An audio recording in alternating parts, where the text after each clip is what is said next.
এবং কিছু পারলে থিওরিটিক্যাল কোশ্চেনও করব। কিছু ম্যাথ আমরা আজকে শেষ করব পরিবেশ রসায়নের। যেমন দেখো একটা ম্যাথ, এই ম্যাথটা প্রায়ই পরীক্ষায় চলে আসে।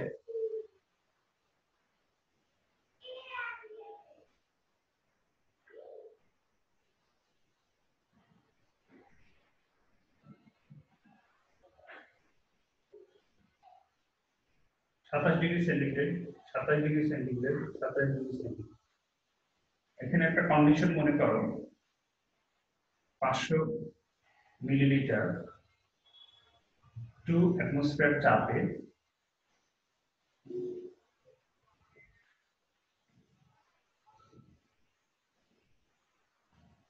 2 অ্যাটমসফিয়ার চাপে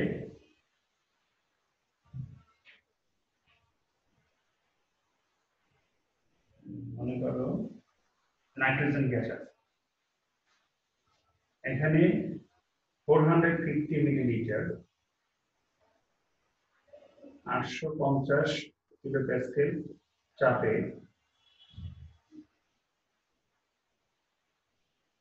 CO2 গ্যাস আছে। এই মনে করো কন্ডিশন। 1 নম্বর পাত্র, 2 নম্বর পাত্র, 3 নম্বর পাত্র।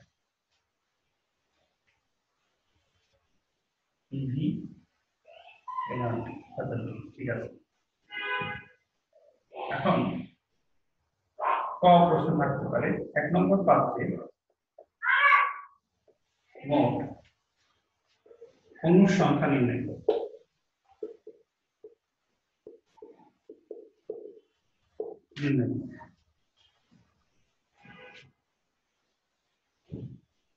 প্রশ্ন থাকতে পারে, কর্কটা খুলে দিয়ে মিশ্রণে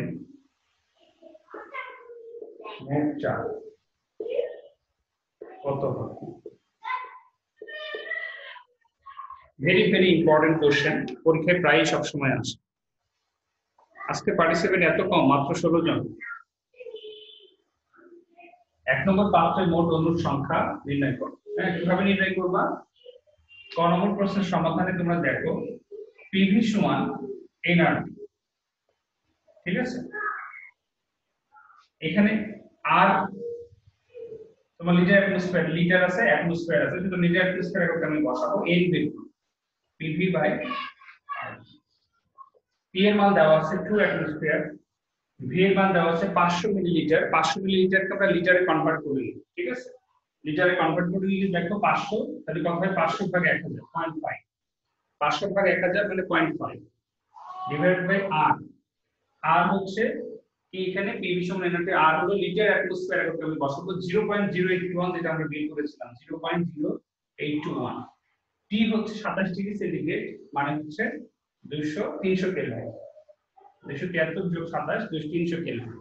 কত আসে দেখো তো, এই ভ্যালুটা কত আসে, এর ভ্যালু কত আসে?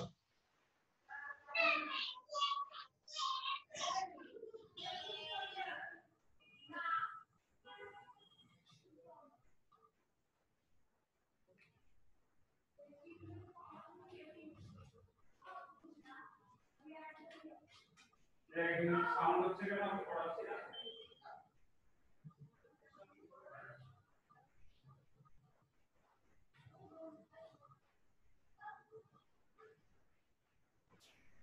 ভিডিওতে মাইক দেন।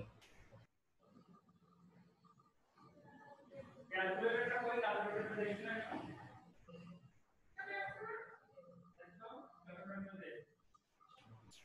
পোলা পাইন বড় ব্যর্থ পেয়ে গেছে।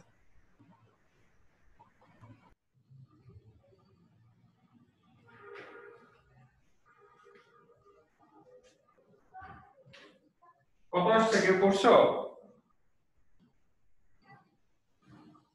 2 into 0.5 ভাগ 0.082 0.0406।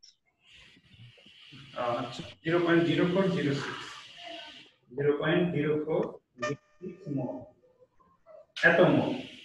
এখন ওইদিক নিয়ে চলে গেল যে 1 মোলে থাকে 6.02 10 to the power 23 টি অণু, এতটি অণু, অতএব 0.0406 মোল থাকে। গুণ করে দাও, এত গুণন 6.02 exponential 23 2.44 into 10 to the power 22 এত। অর্থাৎ অনুসংখ্যা বের হয়ে গেল। খুব সহজে অনুসংখ্যা আমরা এইভাবে বের করতে পারি।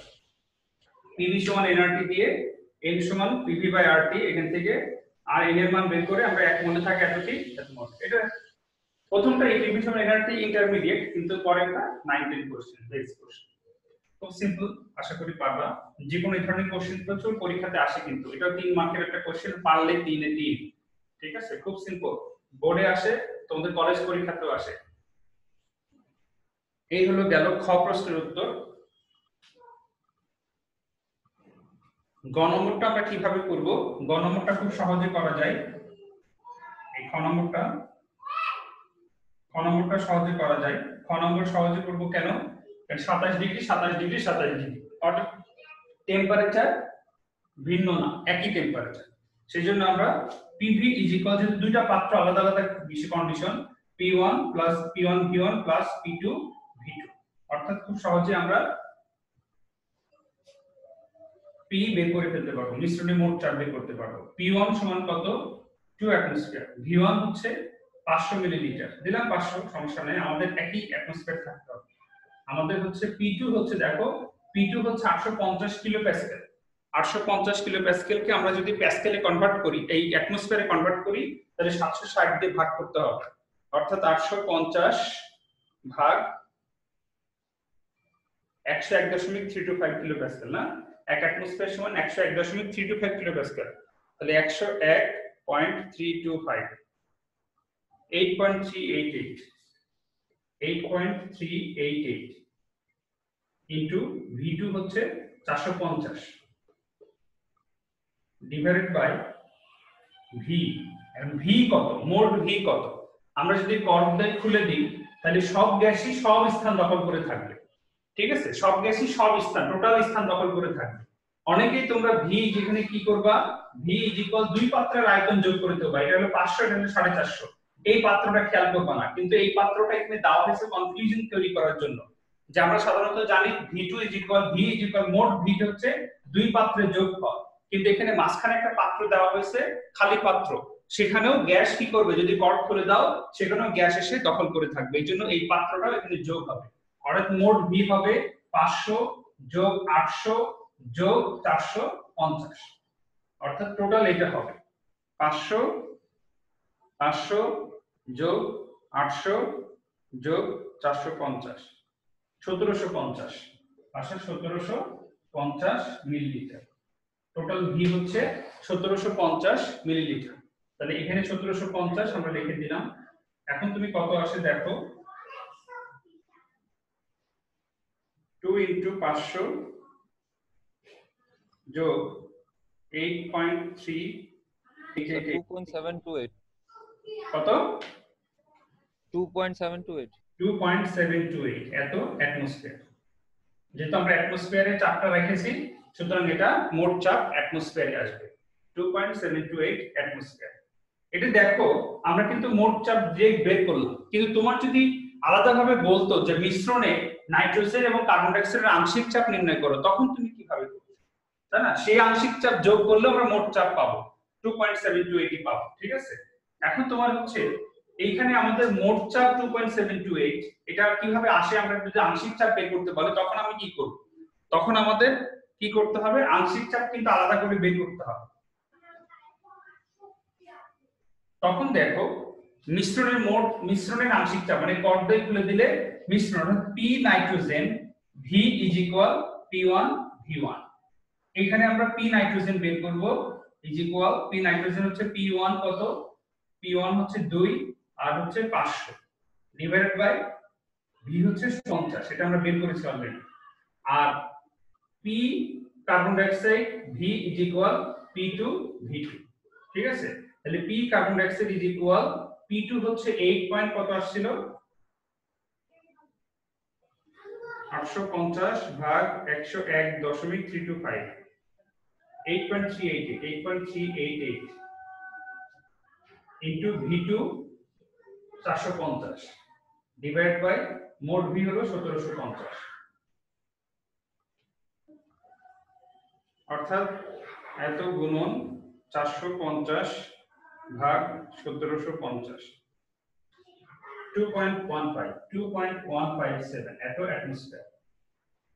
আর এটা দেখি 2 × 500 ভাগ 1750, 0.5714 অ্যাটমসফিয়ার।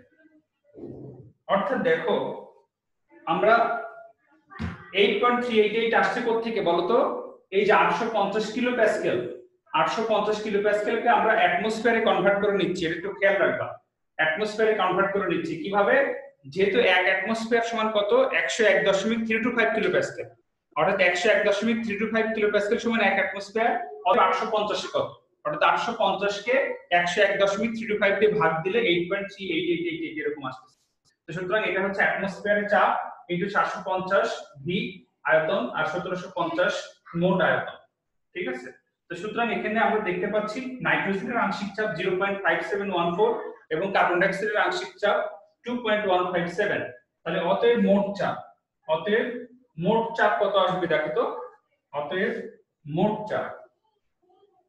চাপ is equal P nitrogen plus P carbon dioxide is equal কত আসে? এত যোগ 2.157, 2.728। হ্যাঁ, আমরা এর আগে যেটা বের করেছিলাম ঠিক সেটাই, অর্থাৎ 2.728 অ্যাটমসফিয়ার চলে আসবে, ঠিক আছে? অর্থাৎ আগে যেটা বের করছিলাম মোট চাপ আমরা Pv1 P1 V1 P2 V2 বের করলাম না, সেইভাবেও আমরা সহজে পাই।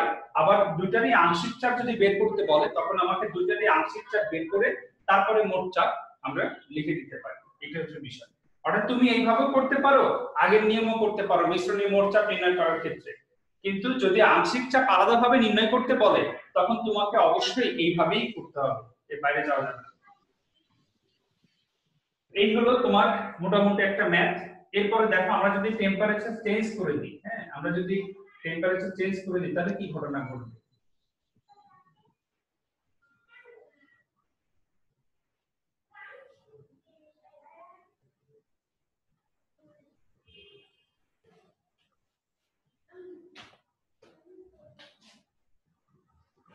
.30 গ্রাম X গ্যাস, 3.40 গ্রাম Y গ্যাস। এখন আমি X গ্যাস Y গ্যাস করে দিলাম এবং আমরা 3 নম্বর, এটা 1 নম্বর 3 নম্বর আর এটা হচ্ছে 2 নম্বর, এবং টেম্পারেচার চেঞ্জ করে দিলাম। এটা মনে করো 20 ডিগ্রি, এটা মনে করো 50 ডিগ্রি আর এটা 27 ডিগ্রি, ঠিক আছে? Temperature change. এখন বললাম 1 ও 3 নম্বরের পাত্রের গ্যাস যদি আমরা 1 প্লাস 3 নম্বর 2 নম্বর পাত্রে মিক্সড করি, 1 এবং 3 নম্বর পাত্রের গ্যাস যদি 2 নম্বর পাত্রে আমরা যদি মিক্সড করি, অর্থাৎ এখানে 2 নম্বর পাত্রে রাখি, তাহলে মিশ্রণের মোট চাপ কত হবে? সেই ক্ষেত্রে দেখো মিশ্রণের মোট চাপ কত হবে।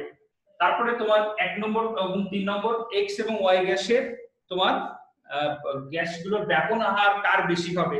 হ্যাঁ, এই ধরনের প্রশ্নগুলো খুব ইম্পর্টেন্ট। অর্থাৎ ক প্রশ্ন মনে করো আমি বললাম যে 1 ও 3 নম্বর পাত্রের গ্যাস 2 নম্বর পাত্রে নিলে মিশ্রণের মোট চাপ কত? খ নম্বর প্রশ্ন বললাম যে X ও Y গ্যাসের মধ্যে কার ব্যবহার বেশি?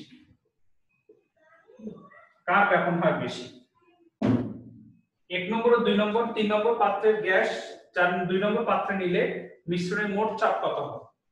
এই ক্ষেত্রে দেখো তুমি আলাদাভাবে করতে পারো খুব সহজে। অর্থাৎ এই ক্ষেত্রে আমরা আলাদাভাবে X গ্যাসের আংশিক চাপ নির্ণয় করব এবং Y গ্যাসের আংশিক চাপ নির্ণয় করব। অর্থাৎ এই ক্ষেত্রে আমরা পি নাইট্রোজেন যেহেতু নিয়ে এখন হচ্ছে oxygen PX gas, PX y by v is equal p1 v1 ভাগ t1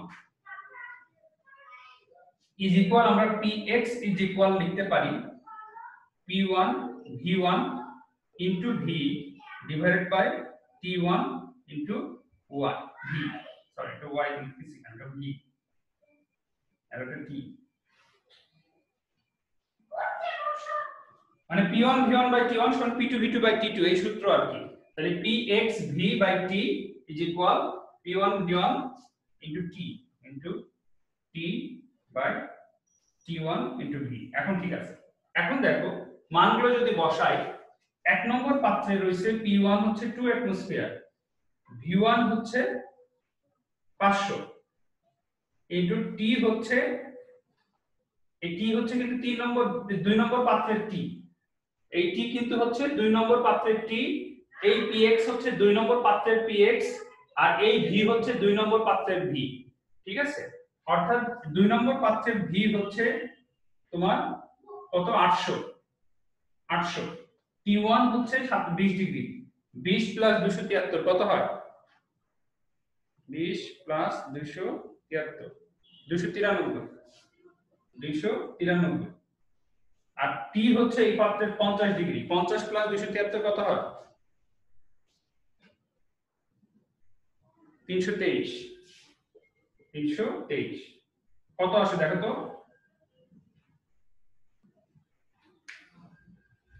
323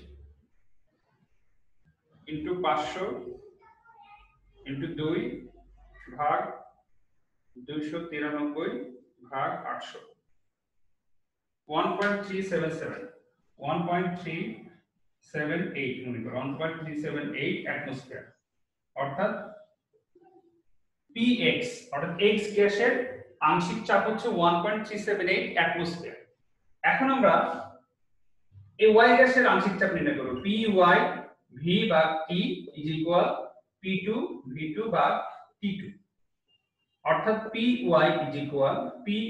is equal p2 v2 into t divided by t2 into v is equal p2 আমরা দেখলাম p2 হচ্ছে আংশিক চাপ এই p2 হচ্ছে তোমার 850 কিলো প্যাসকেল 850 কিলো প্যাসকেল কে আমরা কি করব 101.325 দিয়ে ভাগ দিব 8.389 মনে করো ইনটু v2 হচ্ছে 450 ইনটু t হচ্ছে এই পাত্রের আয়তন 50 t 323 ডিভাইডেড বাই t2 হচ্ছে এই পাত্রের 27 ডিগ্রি 300 কেলভিন তার মানে ইনটু v হচ্ছে এই পাত্রের 800 ইকুয়াল কত আসে দেখো 8.388 গুণন 450 গুণন 323 ভাগ 300 ভাগ 800 5.08 অ্যাটমোস্ফিয়ার 5.08 অ্যাটমোস্ফিয়ার অর্থাৎ দেখো বয়স আমরা x গ্যাসের জন্য যদি অর্থাৎ এই বিষয়টা কি হচ্ছে মানে 1 ও 3 নম্বর পাত্রের গ্যাস মানে x গ্যাস এবং y গ্যাস যদি আমি 2 নম্বর পাত্রে মিশ্রিত করি 2 নম্বর পাত্রে নিয়ে তাহলে সেই x গ্যাস y গ্যাস কি করবে এই 2 নম্বর পাত্রের আয়তন দখল করবে মানে তখন 800 মিলিলিটার আয়তন হবে এবং 2 নম্বর পাত্রে যে তাপমাত্রা 50 ডিগ্রি সেই 50 ডিগ্রিতে চলে আসবে অর্থাৎ তোমার গ্যাস অণুগুলো এই কন্ডিশনে চলে আসতেছে তাহলে তোমার হচ্ছে pv by px v by t হচ্ছে এই পাত্রের কন্ডিশন অর্থাৎ এই পাত্রে px চাপ আমরা বের করতেছি কত 1.378 অ্যাটমোস্ফিয়ার ঠিক আবার y গ্যাসের জন্য আমরা py নির্ণয় করতেছি py 5.08 অ্যাটমোস্ফিয়ার যদি আমরা এই পাত্রে মিক্সড করি তাহলে এখন মিশ্রণের মোট চাপ কত হবে অতএব মিশ্রণের মোট চাপ equal px plus py equal 5.08 যোগ 1.378 6.458 অ্যাটমোস্ফিয়ার এটা হচ্ছে মিশ্রণের মোট চাপ ঠিক আছে অর্থাৎ খুব সহজে আমরা মিশ্রণের মোট চাপ Px Py 6.458 নির্ণয় করতে পারি এত অ্যাটমসফিয়ার, খুব সহজে। ঠিক আছে, অর্থাৎ মিশ্রণের মোট চাপ আমরা নির্ণয় করে ফেললাম। যদি তাপমাত্রা ভিন্ন থাকে সেই ক্ষেত্রে আমাদের এই সূত্র ব্যবহার করতে হবে, আর তাপমাত্রা সেম হইলে PV সমান P1 V1 P2 V2 এই সংখ্যাই করতে হবে। অর্থাৎ এইভাবে আমরা সহজে মিশ্রণের মোট চাপ নির্ণয় করতে পারি। এখন দেখো খ নম্বর প্রশ্নের উত্তর আমরা কিভাবে নির্ণয় করব।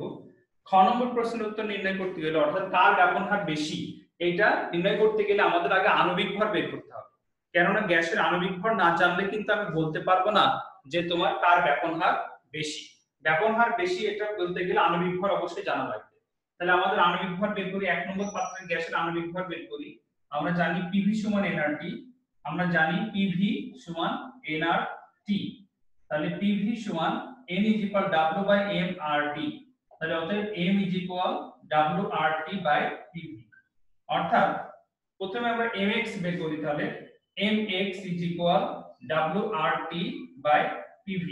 তাহলে is equal W1 কত আছে 2.30 into R লিটার অ্যাটমসফিয়ার এককে বসাবো 0.0821 into T কি হচ্ছে 20 ডিগ্রি, এটা আসছে কত 273 যোগ 20 273 যোগ 20 293 ভাগ P হচ্ছে 2 অ্যাটমসফিয়ার আর V হলো 500 মানে 0.5।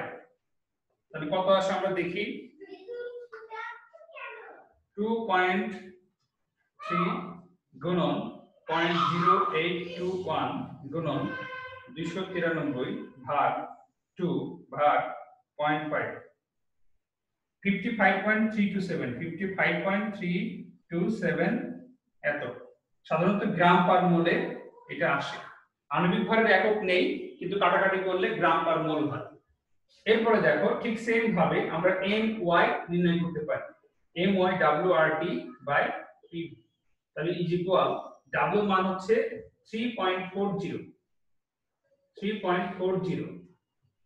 ইনটু R হচ্ছে 0.0821 and T হচ্ছে 27 ডিগ্রি মানে 300 কেলভিন ডিভাইডেড বাই P হচ্ছে 850 ভাগ 101.325 অর্থাৎ অ্যাটমসফিয়ারে করে নিলাম 8.388 বাই 89 ইনটু V হচ্ছে 450 মানে 0.45। তাহলে আমরা লিখতে পারি 3.4 ইনটু 0.0821 ইনটু 300 ভাগ आंसर भाग 0.45 22.18 গ্রাম পার মোল। তাহলে বয়স দেখো আমরা কিন্তু এখানে দেখো এখানে ভর তুমি অনেকে চিন্তা করবে কি এখানে ভর আছে 2.3 এখানে ভর আছে 3.40 আর এখানে আয়তন আছে 500 লিটার এখানে আয়তন আছে 400 মিলিলিটার। তাহলে আমরা ভর বাই আয়তন দিয়ে ঘনত্ব বের করে দিব। ঘনত্ব যেহেতু গ্রাহামের ব্যাপন সূত্র বলছে যে ঘনত্বের বর্গমূলের ব্যস্তানুপাতিক, কোন গ্যাসের ব্যাপন হার ওই গ্যাসের ঘনত্বের বর্গমূলের ব্যস্তানুপাতিক, অর্থাৎ ঘনত্ব বসাই করে দিব। কিন্তু হয় না, ওইভাবে করা সম্ভব নয়। কেন ওইভাবে করলে তুমি এইখানে যে কন্ডিশনের যে আয়তনটা আছে সেই আয়তন নাও হতে পারে কোন একটা প্রকৃত গ্যাসের আয়তন, ঠিক আছে? সেটার জন্য এটা ওইভাবে করলে হবে না, তোমাকে অবশ্যই আণবিক ভর বের করতে হবে। আণবিক ভর বের করলে তুমি তখন বুঝতে পারবা যে কার ব্যাপন হার বেশি, কার আণবিক ভর কম তার ব্যাপন হার বেশি। সুতরাং আমরা দেখতে পাচ্ছি এখানে mx এর আণবিক ভর 55.325 আর my এর আণবিক ভর 22.18। তার মানে সহজে এখানে বোঝা যাচ্ছে যে y গ্যাসের আণবিক ভর কম। তো y গ্যাসের আণবিক ভর কম মানে y গ্যাসের ব্যাপন হার বেশি হবে, ঠিক আছে? তো সেটা আমরা আর গ্রাহামের ব্যাপন সূত্রে কিভাবে আমরা বসাবো, গ্রাহামের ব্যাপন সূত্রে আমরা এভাবে বসাবো। এখানে কিন্তু ওই কোশ্চেনটাও থাকতে পারে যে এই উদ্দীপকের 1 নম্বর পাত্রের x গ্যাসের অণুর সংখ্যা নির্ণয় করো বা উদ্দীপকের 3 নম্বর পাত্রের y গ্যাসটির অণুর সংখ্যা নির্ণয় করো। ওই একই ভাবে PV সমান nRT সমীকরণ দিয়ে এর মান বের করে অণুর সংখ্যা এখানে নির্ণয় করা যায়। অর্থাৎ এইগুলো এই ধরনের অবজেক্টিভ মানে উদ্দীপক দিয়ে অনেক ধরনের কোশ্চেন করা যায়, যেটা তোমাদের পরীক্ষাতে খুব খুব ইম্পর্টেন্ট এবং পরীক্ষাতে আসবেই। এবং এই ধরনের ম্যাথ তো প্রচুর আসছে, বোর্ডেও আসছে, কলেজের পরীক্ষায়ও আসছে, সুতরাং থাকবেই। সুতরাং এগুলো ভালো করে প্র্যাকটিস করবে। তো এখন দেখো, তার মানে আমরা রিলেট করি কিভাবে, দেখো রিলেশনটা তৈরি করব কিভাবে। যেমন দেখো, অর্থাৎ rx বাই ry, হ্যাঁ, is equal root over my by mx। অর্থাৎ rx ইজ টু ry কত আসে, কার ব্যবহার বেশি, অর্থাৎ rx by ry is equal root over my হচ্ছে 22.18 আর mx হচ্ছে 55.327 ইজ ইকুয়াল কত আসে আমরা দেখি, এত ভাগ 55.327 এত রুট आंसर 0.0633। ঠিক আছে, তাহলে অতএব আমরা বলতে পারি rx is to ry is equal 0.633 is to 1। অর্থাৎ ry এর দেখো 1 কিন্তু rx এর দেখো 0.633, তার মানে ry is greater than rx। অর্থাৎ ry এর ব্যবহার rx অপেক্ষা বেশি, ry is greater than rx, কেননা rx is to ry is equal 0.633 is to 1। অর্থাৎ ry হচ্ছে 1 কিন্তু rx এর 0.633, অর্থাৎ যে rx এর কম, সুতরাং ry is greater than rx। এইভাবে আমরা গ্রাহামের ব্যাপন সূত্রটা এখানে ইউজ করতে পারি, রিলেট করতে পারি, যে কিভাবে আমি ইন্টারমিডিয়েটে শুধু আণবিক ভর বললে দিয়ে কিন্তু 9 10 এ ছিল আণবিক ভর যার কম তার ব্যাপন হার বেশি, এটা 9 10 এ তোমরা পড়ে আসছো। কিন্তু তুমি গ্রাহামের ব্যাপন সূত্রে রিলেট করবে কিভাবে, গ্রাহামের ব্যাপন সূত্রে আমরা জানি r1 by r2 is equal root over m2 by m1, অর্থাৎ rx by ry is equal root over my by mx। ry এরকম কোনায় কোনায় থাকবে, একটু খেয়াল করবা, কেননা ব্যস্ত অনুপাতিক। হ্যাঁ, তো সুতরাং rx is to ry আসলো f is to 1, অথবা ry greater than rx। এইভাবে আমরা যে কোনো দুটো গ্যাসের ব্যাপন হার কার বেশি সহজেই নির্ণয় করতে পারি। ঠিক আছে, আর যদি নন গ্যাস হয় তাহলে তুমি তো সহজে আণবিক ভর পেয়ে যাবা, তখন এই সূত্রে বসাই দিবা আণবিক ভর, তাহলে সহজে তুমি কার ব্যাপন হার বেশি সেটা সহজে বলতে পারবে, মানে আর গ্রাহামের ব্যাপন সূত্র ইউজ করে আর কি। সুতরাং আগে আমাদের আণবিক ভর নির্ণয় করতে হবে, তাছাড়া আমি কিন্তু ব্যাখ্যা করতে পারবো না। এটা সবসময় মনে রাখবা যে আণবিক ভর অবশ্যই নির্ণয় করতে হবে।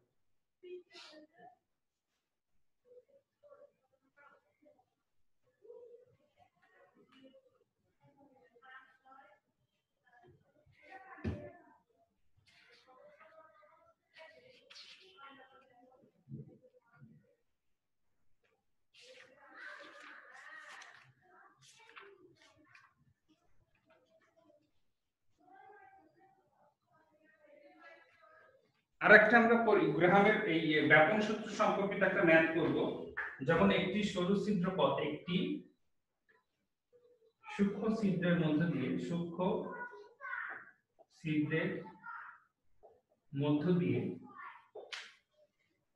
100 সেন্টিমিটার কিউব আয়তনের এ গ্যাস 290 সেকেন্ডে সম্পূর্ণ ব্যবহৃত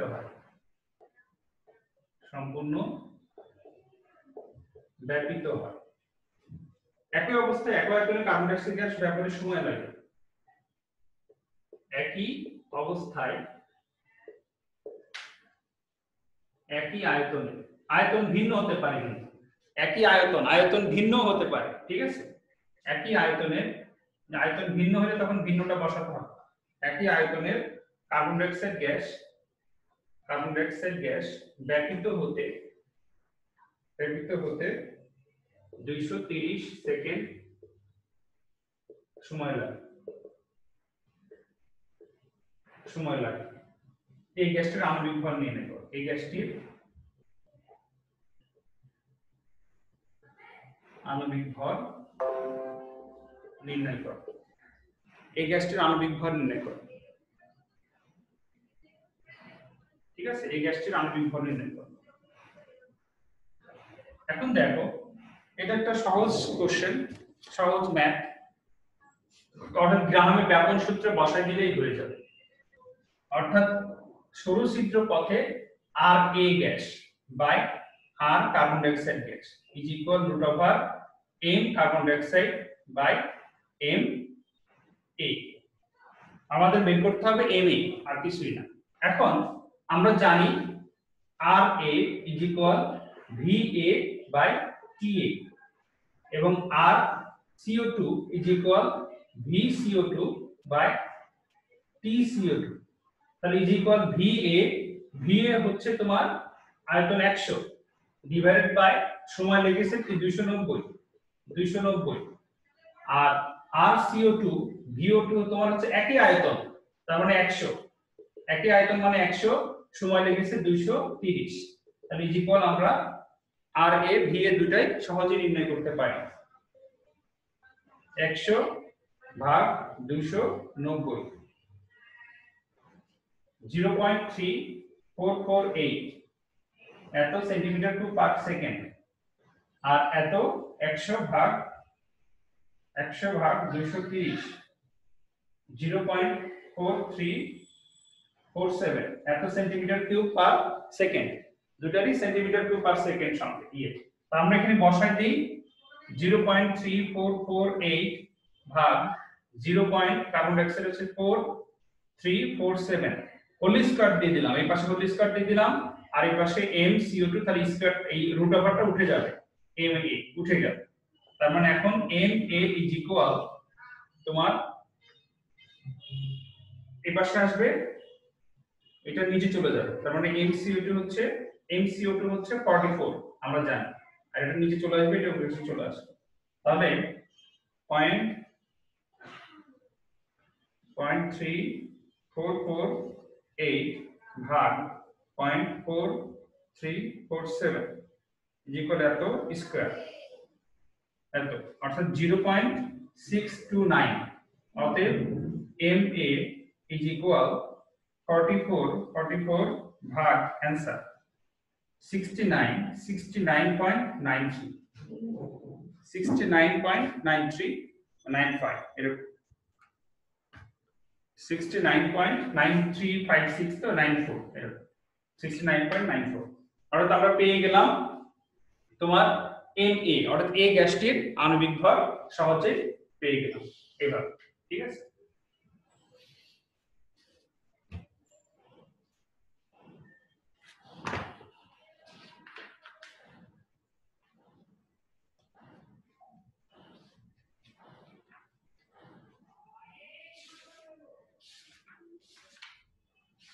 আমরা বর্গমূল গড় বর্গবেগের একটা ম্যাথ করেছিলাম, আরো ম্যাথ আছে বইতে দেখে নিও, এগুলো খুব ইম্পর্টেন্ট।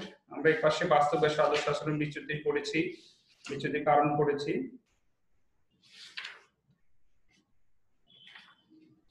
গ্যাস সিলিন্ডারজাতকরণের মূলনীতি। গ্যাস সিলিন্ডারজাত করব কিভাবে? আমরা বয়লের সূত্রকে কাজে লাগিয়ে, হ্যাঁ, বয়লের চার্জ সূত্রকে কাজে লাগিয়ে কি করব?